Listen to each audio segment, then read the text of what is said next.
Cherie's World is brought to you by Less is More Events. Get Lime. Welcome to Cherie's World.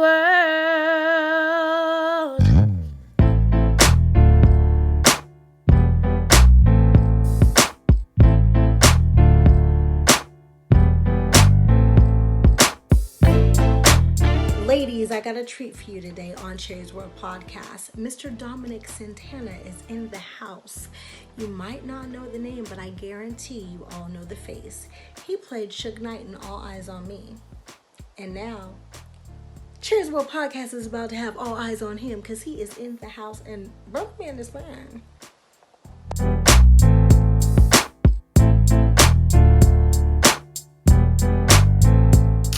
This is Cherie's World.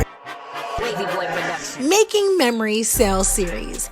It's a sale that allows families and people in our communities in any city, state, or showtime to attend a series of events at a lower price than most, such as like the Trolls Live, Disney on Ice, the Universal Soul Circus, concerts, sports, and more. Contact Less is More Events at 202-930-3533.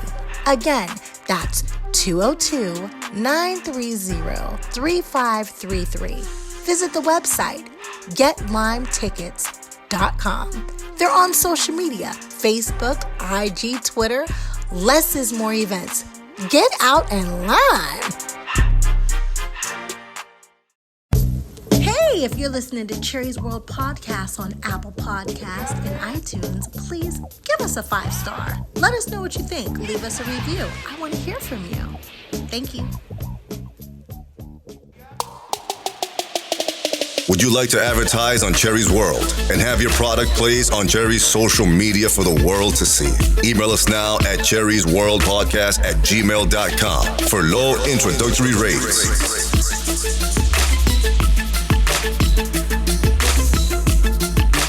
Cherie's World Podcast. Get heard. Welcome to Cherie's World.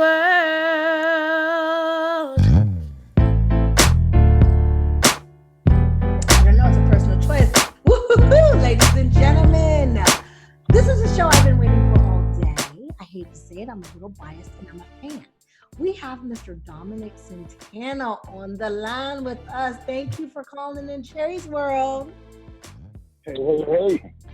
How you doing, man? Doing good. Ripping and running. Sorry for the delay. That's okay. Dom, this is Courtney. Courtney, this is Dom. How you doing, man? Hey, what's going on, Kevin? I'm doing good, man. As soon as I get a chance to slow down, I'll be all right. Yeah. Poor baby. I called him on the fly. He got a lot going on. Just go right in. Dom, what the hell have you been doing? I left my boy in Wilmington, North Carolina, who all of a sudden, since I have not seen Dom, he done wrote a movie, produced a movie, he done played Suge Knight in some movies, and the man can't stop working. Dope. Yeah, I've just been taking a page from your book. The many conversations we had, and just progressing. I mean, you know how this business is. You can be chilling one minute and then crazy the next. I am so proud of you, Dom.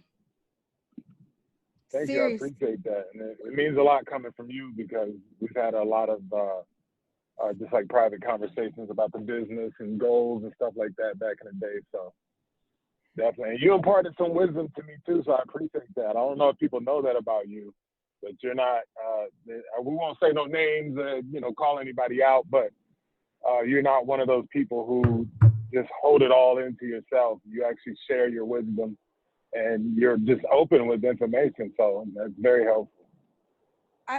You're welcome, baby. Thank you. I want to go on this journey with you. So I got the pleasure of Dominic playing my boyfriend on a film that has yet to see the light of day. And we did have a lot of conversations, but I always say that life changes and it comes from manifestation. So what changed inside you to make your journey go harder? I would say more so focus, and just really honing in on what it is I wanted and the direction that I wanted. Funny enough, at the time when I got the role to play Suge Knight in All Eyes on Me, which, you know, as an actor, you know this, it's, you know, it's always exciting when you get an opportunity to be in worldwide theaters. And so, but, you know, leading up to that, it was a process even getting to that point. But my point is that the actual audition, the beginning of the auditioning came from an agent, Terrence Hurd, who I was not actually with that long, but I had knew him from another movie I did some years back called Furnace. And he had some clients on that movie. And we met then, and, you know, he had been trying to do something with me, but he's out of Tennessee. And so I actually was fed up with the agency I was with at the time, left them, and, you know, he had hit me up again and was like, hey, you know, can I just submit you for some things? And I was like, sure, you know, I could use somebody submitting me right now while I'm in between agents. And he was the one who submitted me to play the role of Suge that I eventually ended up going on to get. So, yeah, a lot of focus. I'm a big believer in manifestation. And I think, you know, at the time I just had a lot of noise and clutter that I had to get out of my purview so that I could really focus on the path I wanted to be on. You know, I know that you've done all these interviews and we've talked about Suge Knight, or you talked about Suge Knight with a lot of other people, but I want to talk about Mr. Right, because Mr. Right was your brainchild. Yeah. Can you, now, am I wrong, or was Mr. Right the first script you ever wrote? Yes, it was the first script I ever completed. Unheard of. So how does somebody come up with an idea? They write the script, and the next thing you know, I got a phone call and it was like, dude, they're going to make my movie. Well, actually, that's a funny story too, because I actually have always had ideas for films. My very first attempt at writing, or how I began writing, period, I was doing short stories, like all the way back in high school. I was very good at writing short stories. I would always get good grades on that. But I never had the patience to actually write an entire screenplay, nor did I know how to properly do it at the time. And so I had started other films and just never even finished, even getting halfway through the script. But at this particular time, I had injured my back. And so I had pulled a disc, you know, lifting some heavy thing or whatever. And so I was bedridden for like 2 weeks. Actually more than that, but it was 2 weeks before I could get up and actually walk around. Like I couldn't even walk at that time. Oh. And yeah, so for 2 weeks I was sitting there, and I'm a type of person, I can't just sit and do nothing. So I was starting, first week I was going stir crazy. And then after that I was like, you know what? I'm really big on time. For me, is my biggest currency. Like I don't look at money as the most important currency. I look at time as the most valuable currency. So as I'm sitting there in that bed, I'm just watching all this waste of time go by. And, you know, I'm like, I got to do something, but what can I do from the position that I'm in right now? And so I was like, let me try this writing thing again. So I got to writing, and sitting in the bed with my laptop, and I got to about, which you'll find this funny because you know how scripts are supposed to be arranged, but I got to about page 60 and was still in Act 1. So I knew something was wrong.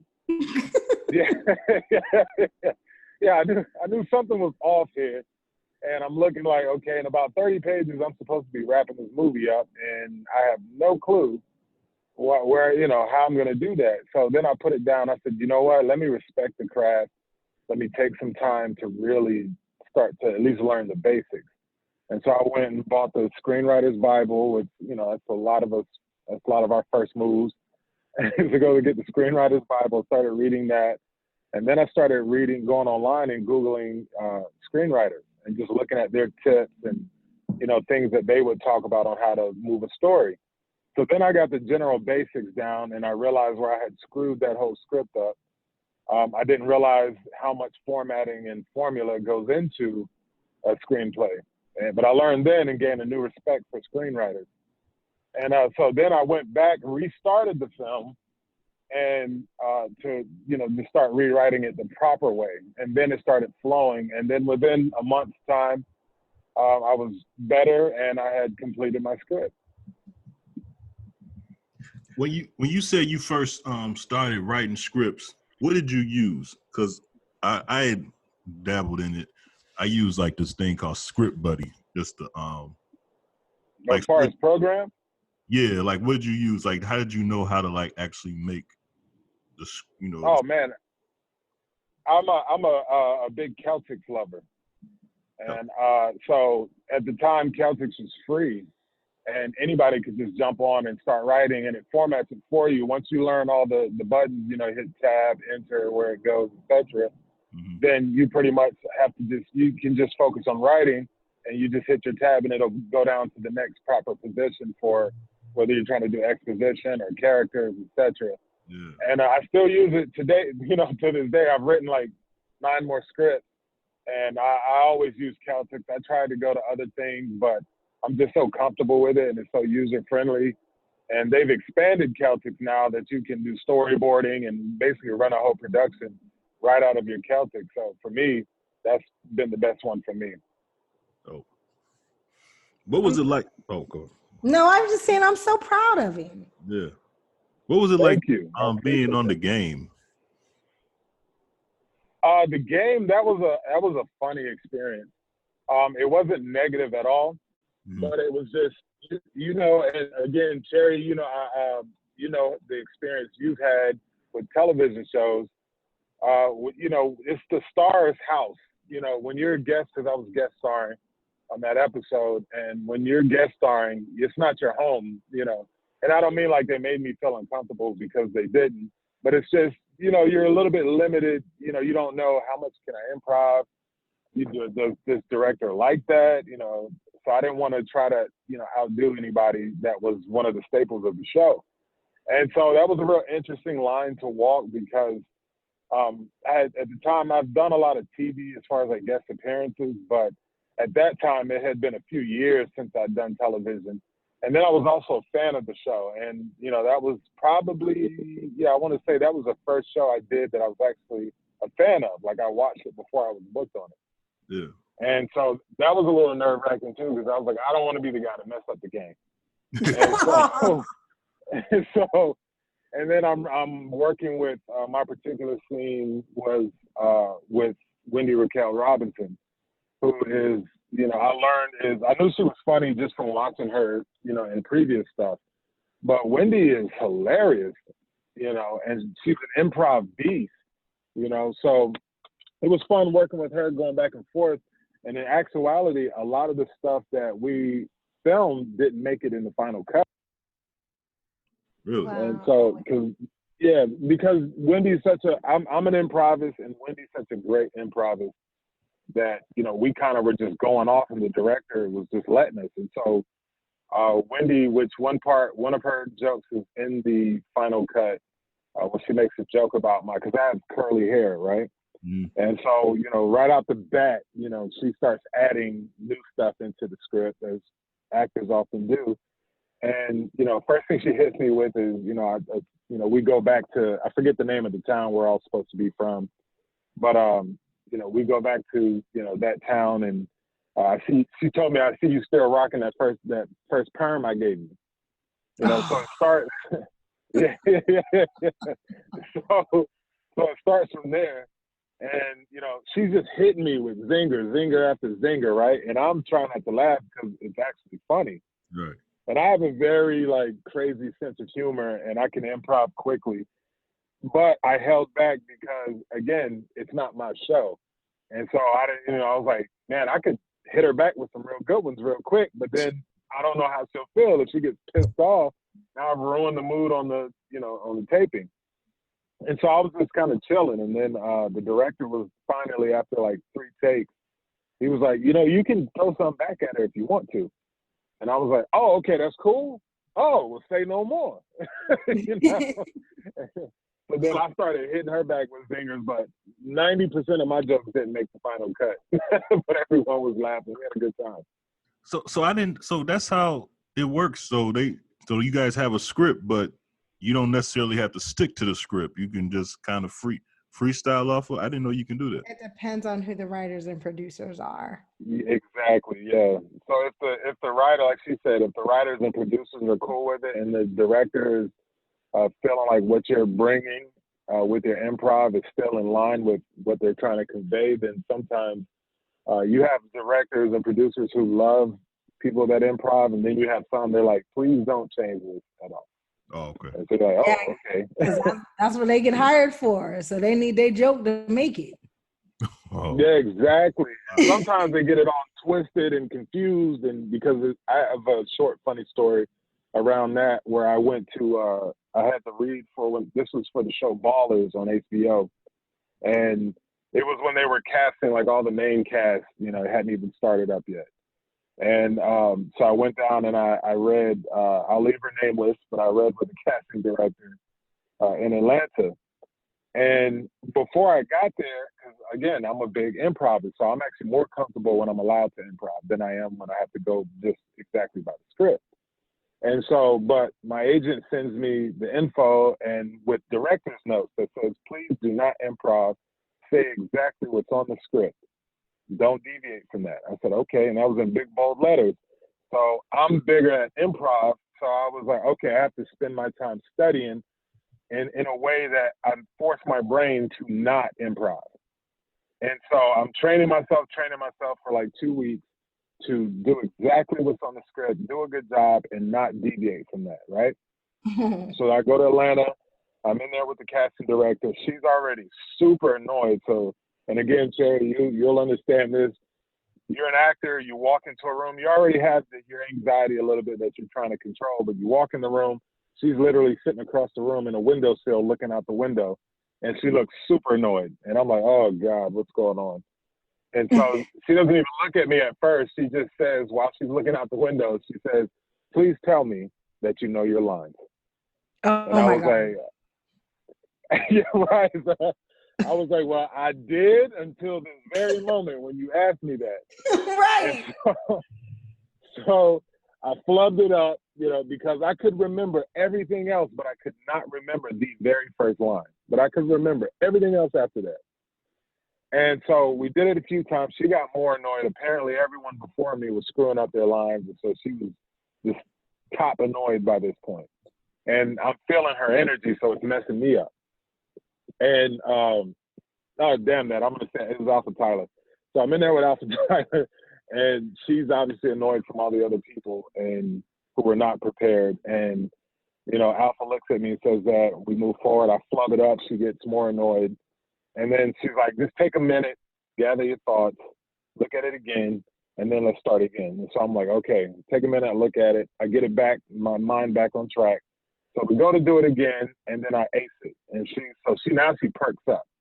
And she's like, okay, thank you. So you do know your lines. I was like, yes, I do. I just had to get it back in my head.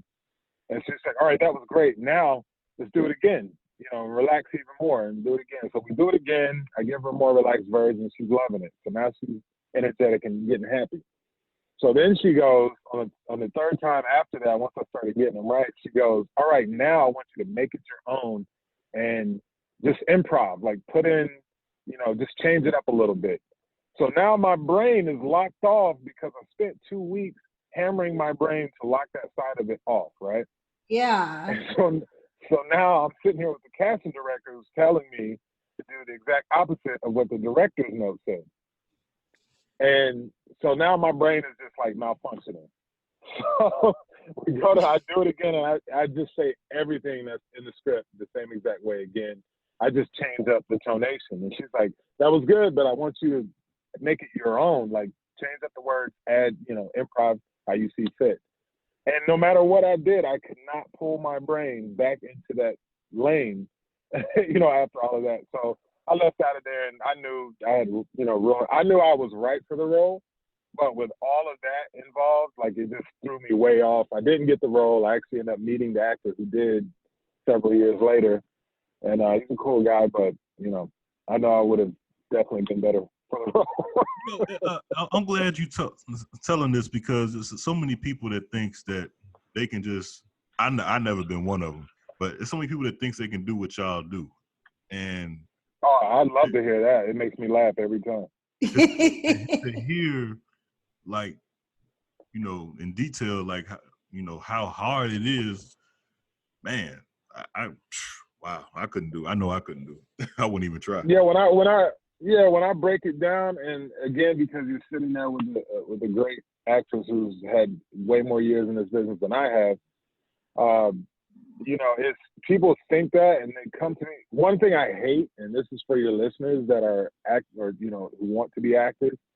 One thing I hate when people come up to me, it's an instant turn off from me trying to help you do anything, is when people come up to me and they say, "Hey man, I want to try that little movie thing, man. Throw me in something." And Yes. you're like, what?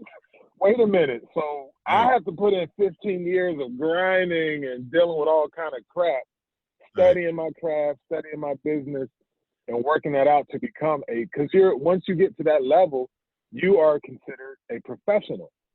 You're an expert. You're supposed to be an expert at what you do, right? And so then you have these people that come to you and they're like, "Yeah, I want to try the little movie thing, man," or you know, "Hey man, put me in one of them little movies." Like, they want a little everything. Like, put me in one of them little movies. I go on 100 auditions before I get a job. You know how much gas money I spend to try to get in one? Right. Hey, no lie, y'all. Like prime example, when I did All Eyes on Me, right? All Eyes on Me cost me about $3,000 to audition for. Damn. And I had to audition 4 times. Exactly. Okay. What? So, exactly. Yeah. Yeah.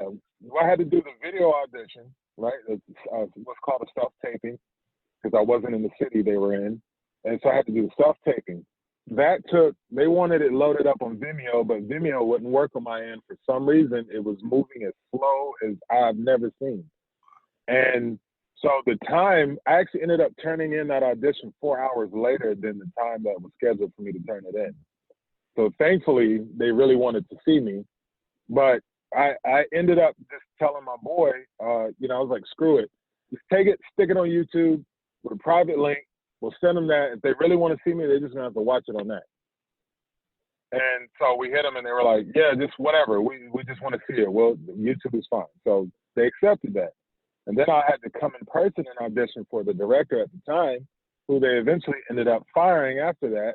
And then the new director came and he wanted to see me in person. So I had to come back again. I did that. And then you have the audition with all the producers, all the, you know, the director, the this and that, and all the casting directors, etc. So yeah. Wait. 4 times and I just 6,000 flights.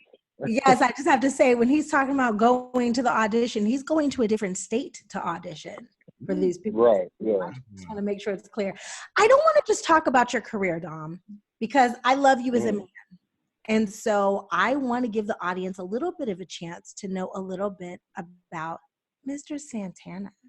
Mr. Santana doesn't just have that name because he is from Wilmington, North Carolina. He's got a little Puerto Rican in himself, y'all. So my father is Puerto Rican, from Puerto Rico, and my mother is from North Carolina. And so I'm actually from Fayetteville, North Carolina, and that was a transplant to Wilmington where you and I met, sir. Now, when you say Puerto Rico, how do you feel about the state of Puerto Rico right now after the hurricanes and them hiding food and supplies from people? Like, does that hit home for you? Yeah, I do. I have family and close family and extended family that are still there. And so, you know, I don't want to sound, you know, negative, but at the same time, it's a travesty, because not only because of what's happened in Puerto Rico and still going on, but the fact that we're not talking about Haiti or Jamaica or Dominican Republic.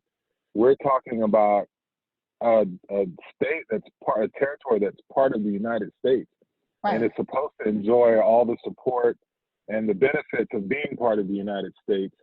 But under this current administration, they view Puerto Rico as like it's Mexico or something. I mean, even the president, when the hurricanes were going on, the funniest thing I ever seen in my life politically was when the president of the United States said that Puerto Rico's president is doing a terrible job. That was And the I most was like, Crazy part. I was It's like, you really sir, not funny. You know? right? It's like the only honest thing he said. You know what I mean? It's like, are you serious right now, dude? You're the president of the United States, and you don't know that you're Puerto Rico's president too? no. That's scary. Very scary. You know? What part is your family from? Because I don't know, people don't know that my sperm donor, I call him my sperm donor because he was never really my dad. His dad is from Ponce and his mom is from San Juan. So where's your family from? Are we related? So my father is from Ponce. Are you kidding me? No, we might be related. So I doubt it. I think I would have heard of you by now. Well, before we actually met, I'm sure I would have heard of you earlier in life. I hope so. That would be awkward, but it would be fun. Hey, big old reunion, right? Yeah, it's something new. Something different. So besides from your Puerto Rican roots, I'm going to change the subject really quick because it's getting kind of Dom, did you vote? Were you there Super Tuesday getting your vote on or what? I voted I don't know if you guys watch Carmichael, but David Allen Greer is hilarious on that. And they were talking about voting. He was like, I vote on everything, even comptroller, and I don't even know what comptroller does. But yeah, I'm a voter because I'm a believer in being a doer, not just a speaker. So I encourage people to participate. Voting for the president is not participating in our government and in our democracy. Matter of fact, the voting on congressmen and senators are far more important than voting on a president because they're there way longer and they pass way more policies. Yep. But a lot of people don't focus on that. You know, they only get tuned in when it's time to vote for president. And, you know, my black and brown people, I love y'all to death. But you got to vote more than just when it's a black or brown person running. Absolutely. The numbers in the last election were so atrocious that Trump, if all the people who voted when Obama was running would have voted, Trump would have never won because the gap would have been so different. So where he feels like he just completely took it all, he really didn't. It wasn't his ability to win. It was the inability of the voters to motivate, you know, their fellow, you know, voters to get out there and participate when it's, you know, and we all know how it is. You have some people that, you know, they're just like when Obama was running, it was like, oh, now I feel like I got a reason to vote. And when he wasn't running, you know, before and after, you know, you have them old heads and old school folks or hood folks that's like, you know, they all gonna do the same thing, so I don't care. Yeah, you well, know, I mean, you gotta get out there and participate. That was actually their strategy, though. That was actually the other side strategy. I always say this. I can believe it. The Republican Party, they're not a growing party. They have the same core base they've had since the 80s. What they bank on is that the other side don't show up. So they put out bullshit on social media to make you stay at home, to make you think you don't count. Meanwhile, they're gonna show up all the time. Yeah, like I hate to hear, you know, I have even friends sometimes who say like, man, you know, voting don't really matter. That's what they want you to think, but they already picked who they want. That's a lie. You know what I mean? That's a misconception. Now, yes, there are a lot of forces and factors that are doing their best to influence the direction it goes in, but your vote really does matter. It only works. All the tricks and all that stuff they do only work if enough people don't participate. Now, when all Americans are participating, it's harder to move because the numbers don't lie. You can say whatever you want, but the numbers don't lie.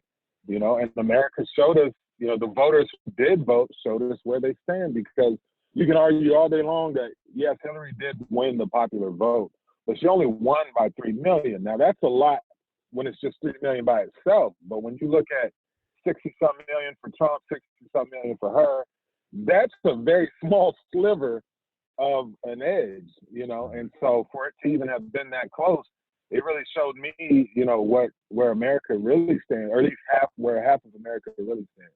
Right. And it's that, like you said, it's that old school Republican side that one thing I give them as crooked as they may be, and the tactics they pull with gerrymandering, redlining, all that stuff, they constantly try in every state. They're doing it right now, trying. But even with all of that, one thing I give them, even if they're doing the wrong thing, they all do it lockstep. They don't move from that. And that's the problem, we have on the Dem side. Yeah. Yep, they do.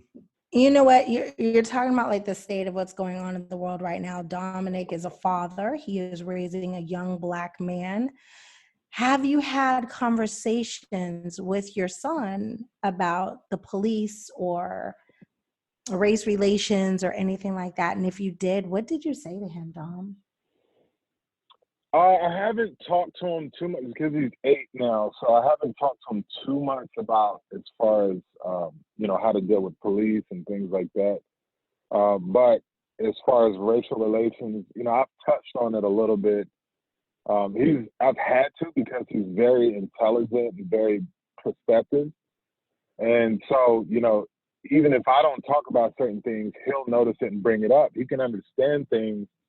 I don't want to act like my kid is so much more special than somebody else's, but he's like unusually really intelligent for an 8-year-old, in my opinion, and those around him. And so we have to be a lot more honest with him than you would want to be with an 8-year-old because he understands so much so easily. And so, if his mother and I don't teach him or don't talk to him about it, then we could pick up the wrong understanding. So I've talked to him about people looking different from him and, how some people that won't like him because of the way he looks, no matter how handsome he is, that's just something that's the way of the world. And I break it down for him like this, in the world, one thing you'll never get away with is the yin and the yang. There will always be evil and there will always be good. And some people have evil in their heart and they mask it by calling it, oh, I don't like the way you look, or I don't like this, or I don't like this. This just comes from a place of hate and evil regardless. If we were all green, there would still be some people that, oh, those people have eyebrows and we don't, so we're better than them. There will always be those people. So I try to break it down in a simplistic way that I don't want him to look at the world in a negative view, especially so early on. And so I just try to make him understand that, just the same way you have those people, you will have other people who look like them but don't feel like them. So you can't group everyone into the same bowl. But at the same time, just be aware that you will deal with these things, and to be a man of character and integrity, and just hold yourself to a higher standard. And he is a beautiful young boy. Beautiful. Thank you. You're welcome. Some of my best work. I hate to get personal with you, Dom, but we do have a guy that's going to be on the show later. And one of the reasons why we have him on is one of the things I especially admire about you. Your child's mother and you are no longer together, but I've never heard you utter an ill word about her. And I think that is one of the most beautiful things I've ever witnessed as far as your manhood. How, no matter what goes on between you guys, how can you speak to the younger generation or the generation of men who are baby daddies and tell them how important it is to respect their baby mama, man? It's super important. It's super important. She and I, we're peaceful. We have a good friendship now. But there were times where, especially, how it goes when you're going through a breakup, emotions are involved, they're heavy. The same emotions that made you just love that person and be crazy about them makes you want to just wring their neck. And so you find yourself in a position where it's like, okay, I have to make a choice. Either I'm going to let this continue to devolve, or I'm going to, try to keep the peace.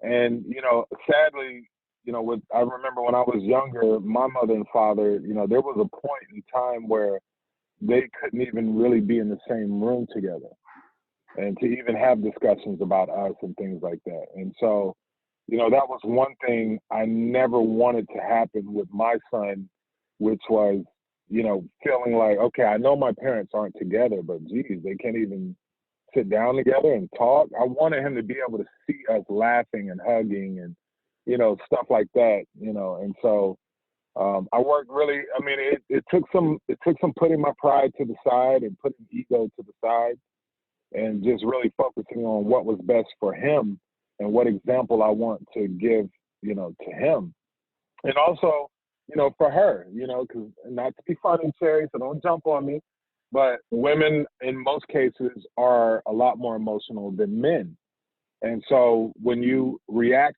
with emotion, I'm not going to react that much out of emotion, but the particular woman I was with, she would. And so I could look at that and be a man and go, okay, I know I'm a man. She's a woman. Her emotions are going to be a little more heightened than mine. And so if I react, because emotions, that can be a temporary feeling, Yeah. So you might say some things or, act in a certain way that you don't even really feel. It's just in that moment, that's what you felt. And so if I match that and react to that, then I'm only adding, fire to the, adding fuel to the fire. And it's both just going to destroy both of us in the end if we just keep going back and forth.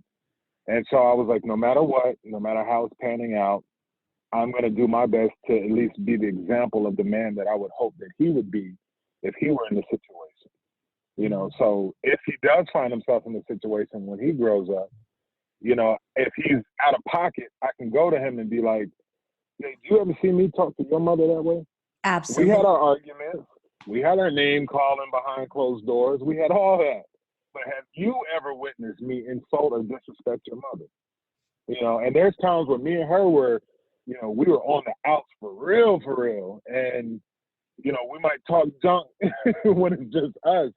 But in front of him, we would just operate how we want him to view us, and not be all depressed or sad because his parents don't know how to act with each other. I think that's so And important. yeah, and bashing, I mean, at the end of the day, that's your child, and you help make that child, and that child is part of you the same way it's part of his mother. So for you to disrespect his mother, I hate hearing dudes disrespect the mother of their child, because I'm in my mind and when I'm listening to it, I'm like, hey, did you forget the part about you chose her? They're like, that's your taste. Right? Like, that's your brain, your taste brought you into that situation, right? So you're inevitably spitting in your own face, which is stupid. So why be stupid on purpose? You know what I'm saying? There's So, show respect. Because I was just at the barbershop on Wednesday, and I walked in, and on the conversation the guys were having, and they were talking about their baby mama, and you would think they was talking about a nigga they was locked up with, the way they was talking about. Yeah, I've heard them. It's sad. I've heard them, and yeah, and that's a reflection of you. No matter what I ever do, no matter how far away she and I drift, I mean, when we talk nowadays, we mostly only converse when we're talking about him. We don't really, we're cool, but we don't really hit each other out like, how's your day and stuff like that. We don't do all that. And so, no matter what she does, it's a reflection of me, period. That's the mother of my child. No matter how far away I get from her, no matter how much we don't speak or whatever, if that were the case, it doesn't matter what you do. She will always be the mother of my child, which is a reflection of me. And so you're an idiot to sit there and basically destroy yourself when you do that, because that's what you're doing. And vice versa. She's out there talking junk about you. She's only destroying herself because you are a reflection of her at some point in her life. And how she thinks. Even when some of the reflections is scary, you still got to think your child's best interest at heart. I really commend you for that, and I love you for that, because I wish more men would show their children them loving their baby's mamas, because that's their first example of love, man. Can I ask y'all a question since y'all talking about baby mamas? Tank in Atlanta, it was like maybe 2 or 3 weeks ago. This is Courtney with the T, Cherie. Tank wanted to show love to his baby mom. Now he's moved on with another relationship, and his child is older, but he's like, he just wanted to show love to his baby mother, and he like bought her like Birkin bags and like told her to go on a shopping spree. I think she spent like 10 racks. And like social media went crazy, like, they not together. That's had nothing to do with his kid. He was just like, yo, I just want to show love to her. You know, she did a good job raising my son or his daughter, whatever it was. And he like went crazy financially, just gave her extra bread. A lot of people hated on that. How y'all feel about that? Me personally, man, I commend him. Yeah. I commend him. That if nothing else showed you the kind of man he is and how much of a man he is, that one action right there should have gave you a very good idea of the man that he is. Because again, that's pushing your pride and your ego to the side and saying, what I recognize what you've done for my child far outweighs my own ego. Absolutely. And I want to show you just a token of my appreciation, because if you've never raised a child on your own before, which I watched my mother do it with 3, and, you know, being an actor, I don't have a 9 to 5 like most people do. And so when me and my ex were together, you know, my schedule was a bit different. Mine was more free flowing, where she worked part time. And so her schedule was more structured.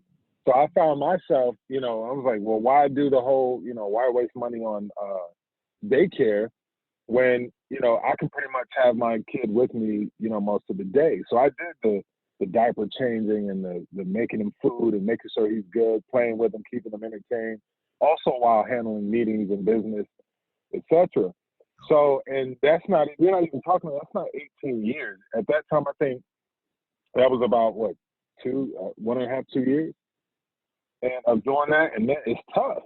It's tough. And it definitely adds a lot of limits to what you can do, because, you know, like me right now, my son lives with her.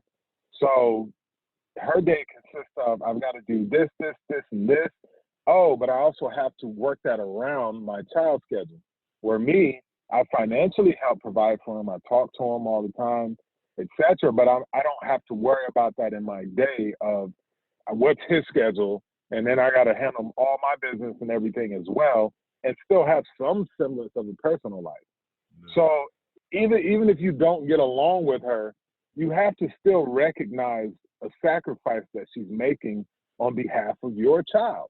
Yep. You know, and it's not for you, it's for your child that you have together. And when you have a woman that will do that and do it properly and make those sacrifices and take good care of your child, that's the most precious thing you have on this earth. Why would you not reward somebody for taking good care of the most valuable thing you have on this planet, which is your seed? Cherie, before you answer, I want to know if you're with a man who decided that you don't have kids with him, but he decided, yo, I'm finna, my baby mom just did this for my kid. I'm finna give her $10,000. Now he ain't necessarily spent $10,000 on you yet. How would you feel if this man is? Would you think like if he has not spent $10,000 on me yet? That woman was there before I was. You're mature. And she has a child for him. I don't, obviously, right? She deserves it. A man is supposed to take care of his family. My brother has taught me. Dom is actually really good friends with my brother, Antoine Santana. It's a man's job to provide, profess, and protect. And just because he's not with his child's mother anymore, his child is a stem of him. She will carry around part of his DNA for the rest of her life. That is his family, regardless. Yeah. That shows me how I will be taken care of in the future. Okay. If I do have a child by this man. Yeah, a lot of women don't see it like that. That's dope that you see it like that. It would make me like him more. Just like I always look at how a man treats his mother. If he's not nice and respects his mother, he wouldn't be nice and respect me. To me, that would be. You're talking about girls. Women will respect that. Cherie's a woman. There's a big difference. Same thing like there's boys and men. There's a big difference of a girl mentality and when you come into your full womanhood. And that don't make your man showing a token of appreciation to the mother of his child should not make you feel any kind of way unless you don't have control over your ego. And if you don't, then you're still a child-minded like person. Well, Dom and I have had our little incidents, and that's why he told me, hey, Don't get emotional. Dom has checked me on my emotional woman side once or twice, maybe 3 times. And I appreciate This is Cherie's Cherie's World. World Podcast. I'm here to put you up on a little bit of game. I need y'all to support this independent, positive music artist. That's right, something you can play in front of the kids. Her name is legendary A.T. Cherie. And her music is available on iTunes, Google, Amazon Music, Spotify, and more. You can follow her on Facebook at Legendary AT or on Twitter at LegendaryAT1. She got something for everybody.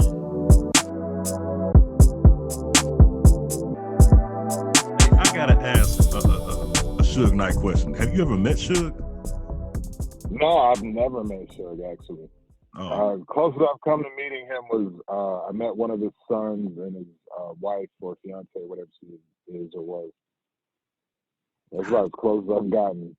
How did you get to be able to play that role and be like you really Suge? Like Dom is Suge. No, I'm just playing. Dom is not Suge. Dom, no. What I can say is I have met Suge, okay? So on the legal side, Dom is a boss. And so before this whole Suge Knight thing, he still has this boss persona. Yeah. But he has a heart of gold. He's a sweetheart and he would never do anything wrong to anybody. Well, thank you. I wanna disagree. But, I mean, you but no, bodied that though, bro. Well, to be honest, Cherie's right in the fact that as we delved into it and I really started doing my research and everything else, I did find commonalities with Suge. Like as far as, you know, when I found out he was an Aries, I was like, oh, this is a wrap because I'm an Aries. I know how Aries walks around and thinks. Aries, that's probably the easiest sign if you're an actor and you have to portray a living person or someone who has existed. If they're an Aries and you're an Aries, that's probably the easiest work you can get because Aries are very simple. We are who we are. There's not a lot of in between or, you know, you don't know what to expect. Aries are one of the signs where I love it and I say it all the time and some people are like, why are you always bringing up being an Aries? Because out of all the signs, when someone asks you what you are and you say I'm an Aries, people just go, oh, because they already know. Them motherfuckers is crazy. You can't see me, Dom, because you ain't got your camera on, but I'm over here holding my head like, yo, they don't pretend. Yeah. If you don't know them, you would think that they have an ego or an air. They don't, but they run very much off respect. And as long as you have common sense and you approach them with common sense, everything is okay. Right. If you waver and like you were one way yesterday and a different way today, just don't even go talk to them because it's not going to end right. Yeah, we expect people to be solid from beginning to end because we're that way. It's like when you meet me, I'm going to be the same dude in a year. If I don't see you for that whole year and you see me again, you'll feel like, oh, this dude is, you know, the exact same. Like, okay, he wasn't fronting or faking. Because no, that's just, you know, we are who we are and we're proud of it. So we wear it on our sleeves. Like, yeah, here, this is me. You know, if you like this, then you'll be okay with me. If you don't like it now, trust me, it ain't changing. It's going to get worse later. And then also we're extreme. And so, but we can be extreme to the good or we can be extreme to the bad. And then there's a side of us where we're rough around the edges, so we're not as emotional as most other people. So there are some things where you might be like, what in the hell was that about? Where I'm like, what? That wasn't a big deal, was it? Yeah. Dom, I can say from just being friends with Dom is like hot, cold. There's no in between. Yeah, it's no in between. If you're going to do something, do it all the way. Like my mom used to tell me when she was raising us, you know what I mean? Don't half-ass nothing. If you're going to do it all the way. So that you know, or don't do it at all. That's how he embodied Suge. I hate to answer the question for him, but Right, and so just like with Suge, you know, I've been in positions, like I said, walking around, being in Aries all my life. I know a lot of, I don't know everything he thinks, but I have a good idea from where the core of where, you know, why he has certain reactions to certain things. It's the Aries nature in him. Where, you know, I tell people, you know, with Aries, I'll either be the best friend you ever had or the worst enemy you've ever had. It's your choice. Damn, so it You sounds know, like you and so, done hung somebody out the window before, but by their ankles. no, I haven't hung anybody out of a window, but you know, there's been some things. Me, but but I still love him anyway. But then there's a side of, you know, also being a big man. I'm 6'5", you know, wide shouldered dude. So I also know what it's like to walk around as a big tall man every day. You know, that comes with a certain behavior, because we don't step out feeling like we got something to prove to anybody. We don't step out worried about someone running up on us. So it's a whole different kind of mentality, kind of like the lion in the desert. And because lions aren't really actually in the jungle, so I say the desert. So before anybody listen and comment, like, he said the desert. Yes, lions actually live in the desert. But it's like the lion in the desert. I went to Africa, and I went on a safari while I was there at the end of our trip, and we saw this female lion, and she had just ate, so we were able to actually get out and go within like 5 feet of this female lion, which if you've ever seen a wild lion, they're gigantic. Yeah, right? Well, because the lion is so aware of where they sit on the food chain that they have no fear of you. So as long as they've eaten and they're not hungry, you can walk right up to them and they won't do nothing with you, because they know beyond a shadow of a doubt you're not dumb enough to do anything to them. So they have no fear. You know what I mean? They don't worry about what you're doing. They know they're the baddest thing out there. And I'm not saying I'm the baddest thing out there. What I'm saying is having that mentality of not fearing people versus, you know, what a 5'2" guy might feel like he's got to, you know, have a lot of bravado and walk with his chest out all the time because he wants to be noticed and taken serious. I'm automatically taken serious. Even if I'm vicious or I'm a sweetheart or I can fight or I can't fight, people don't know. So I'm automatically taken serious right out the gate. People don't just run up on me. You know, even fans, I laugh because I have friends who are much shorter than me and they're also famous. But I've seen them, you know, people run up on them and they're like, whoa, whoa, whoa, whoa, trying to back people off of them. Where me, people, they come up to me, but they're a lot more respectful because they don't know how I'm going to react. So they come up to me and I'm usually towering over them. And so they come up to me a lot slower than I see people come up to my friends. And they ask, hey, can I meet you or can I take a picture of you? Well, I've seen my shorter friends who are famous, people run up to them and just start doing whatever they want. Hey, but you know what's crazy? So, like, you and Suge the same height? Suge is like the same height as you? No, I believe, what's Suge, 6'2"?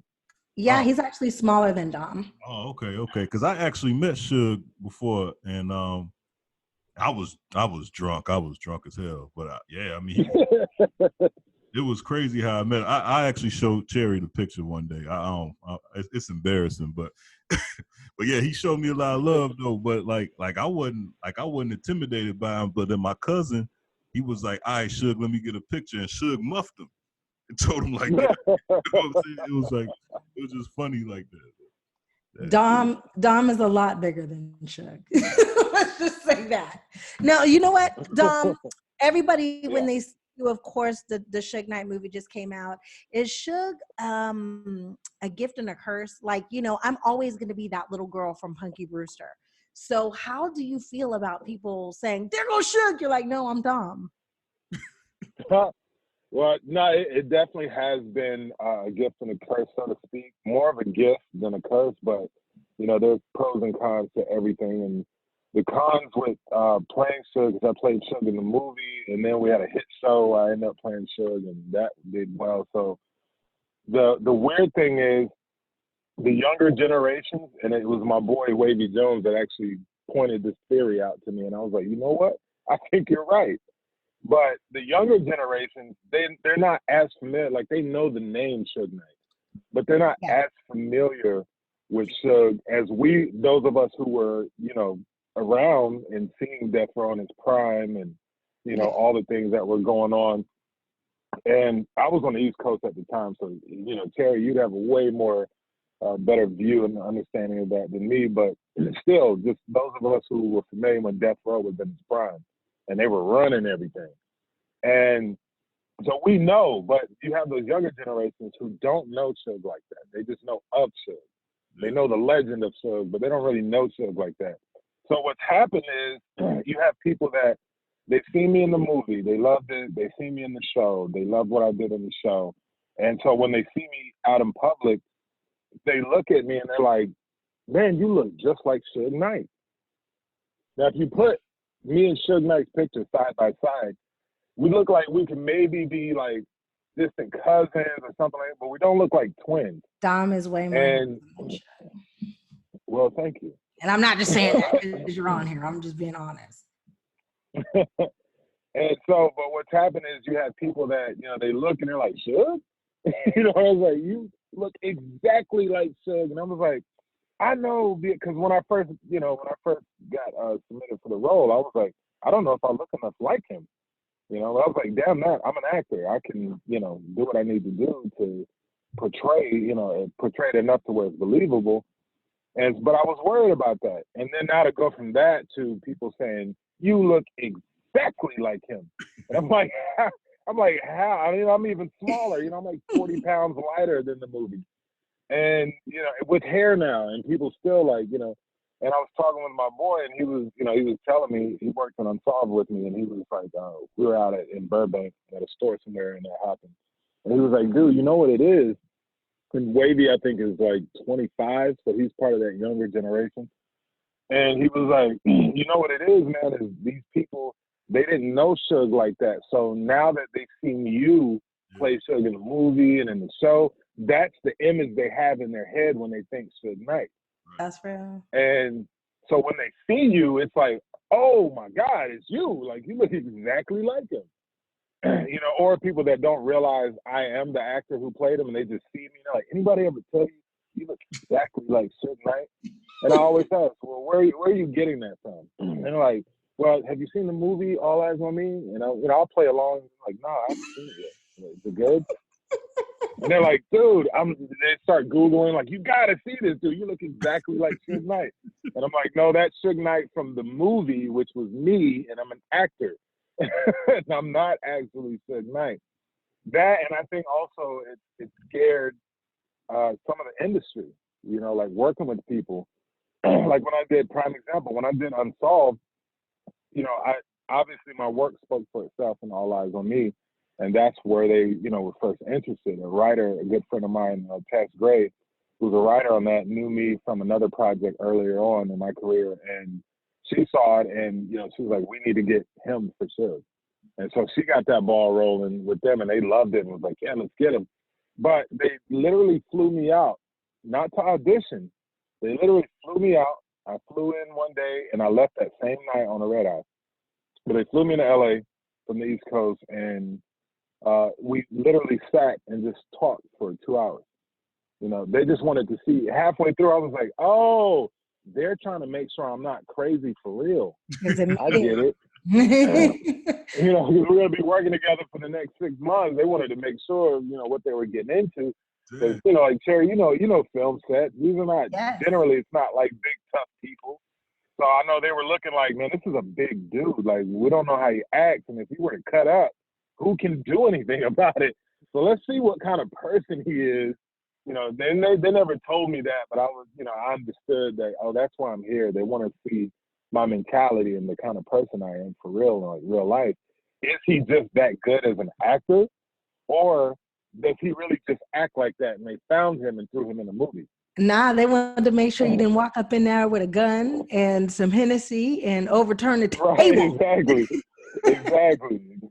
So, you know, and when it comes to other people in the industry, you know, there's roles that, you know, I wanted to go after, or there's companies I wanted to work with, and they've been so skittish, especially after, and I'm not knocking him because I don't know his situation. I don't even know him personally, but, you know, the last guy that played Suge, and, you know, straight out of Compton, he got into some legal troubles, and, he was getting into altercations and stuff like that, and all the jokes. This guy, he thinks he's Suge for real, and this and that. And that's just somebody living their personal life, but now they're under the scrutiny of the public. But yeah, it's a liability. From that, right. And so from that, I think, some people, because let's talk about, let's add in something to this conversation as well that happens in Hollywood, period, which is if you're a black actor and you're not like a Will Smith or something like that, and you're playing some kind of either hood or gangster role or something that's viewed as hood or gangster role, they often think that you're just an actual hood or gangster dude that they plucked off the street that was perfect for this role, but you're probably not going to do much, as a career. And so they have a tendency to think that that's just how you really are, and they don't know if you're a trained actor or, so you kind of get that stigma of like, I don't, maybe he is really what he's portraying. That's the kind of person, instead of looking at you and saying, wow, that actor came in and is doing an excellent job portraying someone else. No, they just oftentimes assume, oh, they went to the hood and found this hood dude and he's playing this hood character. So I'm a little nervous because I know at any moment he could start acting hood. Don't feel bad. Don't feel bad. Everybody think I'm Maxine, I'm dumb, and I date Waldo. So. I feel you. Guilty. Yeah, Courtney and I had a conversation, and Courtney was like, wait a minute, you're nothing like what I expected you to be like. I was like, what did you expect? That's funny because you're not anything like that character. Not at that's all. Not a bad thing. It's just, you're definitely not you're a good actress. Thank you and so people, much. People fall in love with your work, and it starts getting hard for them to separate, who you are, the person, versus the character that they love you as.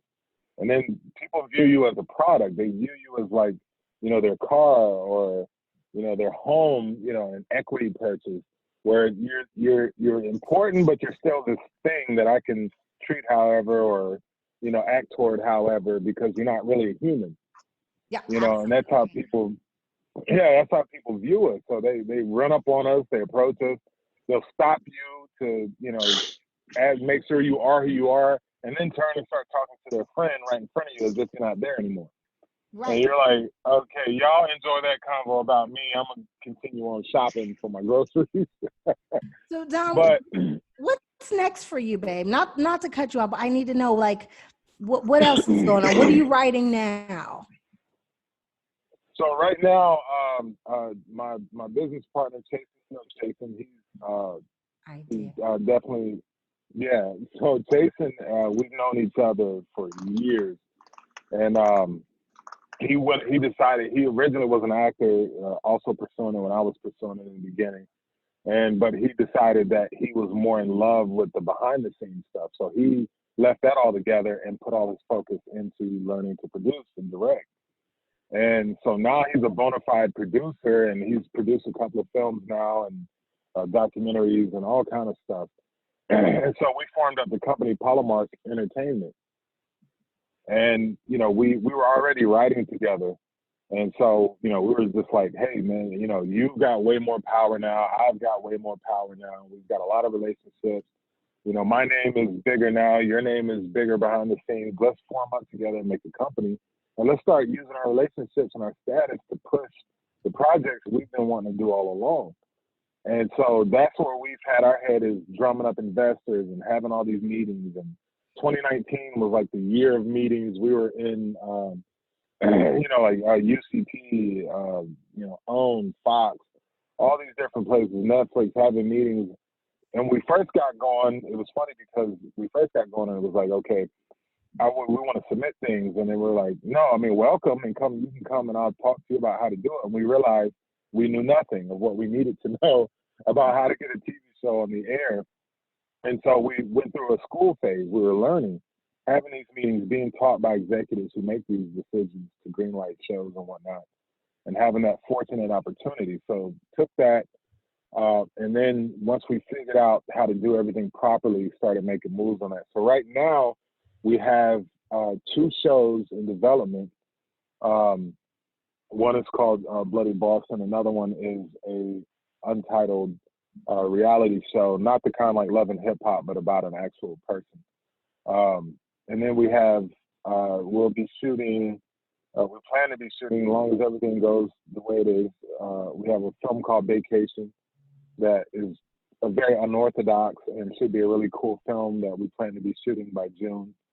And then we have another film called The Cube that we also plan to shoot this year, and which I'll be co-starring in one, and I'll be starring in the other. And so we're just rocking and rolling, trying to get film deals, and trying to get films shot, and get them distributed, etc. And just getting more behind the scenes power and controlling more of what we do. Because my goal ultimately is to be mostly doing the films that we create, the films that Hollywood doesn't want to create, or come out of that formula of the same old tired formula that they haven't wanted to break from yet. But you see people like Jordan Peele has been kind of breaking that mold and showing them, look, this works if you do it right. To give the people something fresh, refreshing. And so that's what we've been focusing on is, just coming up with fresh ideas and content that we can get out there and do, make some really good stuff. So when you have these out, will you come back? I will. I'm not going to tell you no. I'm going to hold you to that, and I have witnesses. Thank you so much, Dom. I really appreciate you coming on. It's always a pleasure to talk to you, and nice meeting you too, bro. Hey, man, nice meeting you too, man. Big fan. Can't wait for you to come back on, bro.